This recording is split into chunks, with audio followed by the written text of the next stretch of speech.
के मन करो या चरवा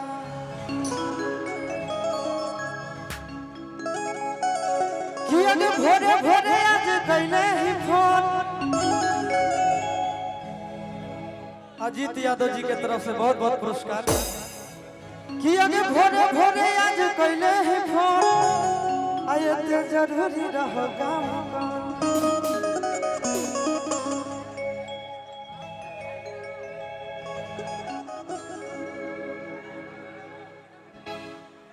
अच्छा छोटू विक्रम टेम्पो जी के बहुत उसके तरफ से बहुत बहुत पुरस्कार है। चलिए आओ गाने की ओर कि अगे भोरे भोरे आज कैले ही फोन आए ते जरूरी रहो काम को तो लड़कियां कहती है कि अरे चेकअप डॉक्टर से करावे नहीं अरवा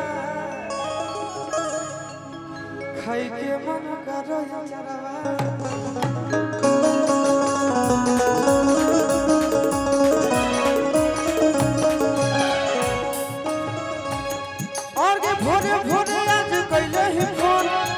जरूरी रहो काम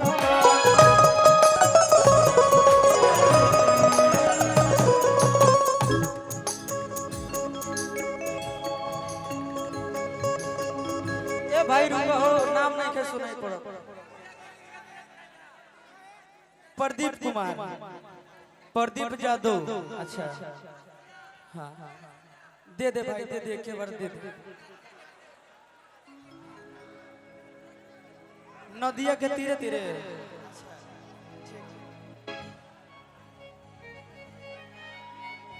विक्की विश्वकर्मा जी के तरफ से बहुत बहुत पुरस्कार। गाना का फरमाइश एक ठो कि अरे पान के पतैया से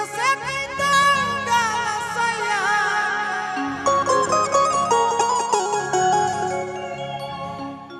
और रोतिया उतर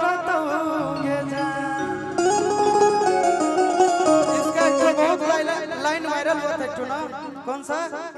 कि आगे जा आगे नदिया के तीरे तीरे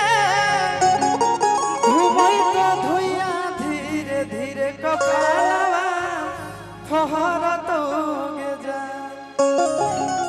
बहुत ही प्यारा गाना था और बहुत प्यार भी मिला कहना है कि अगे पान के पतैया से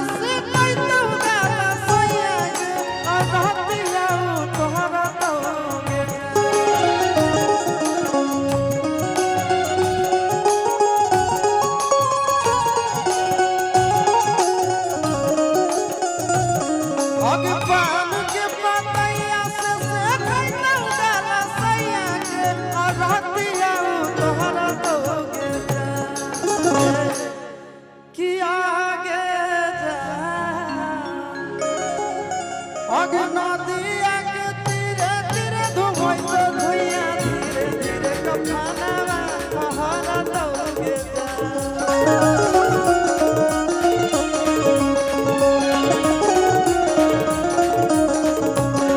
आगे नदिया के तीरे तीरे धुमई तो धुइया धीरे धीरे कफानवा फहरत होगे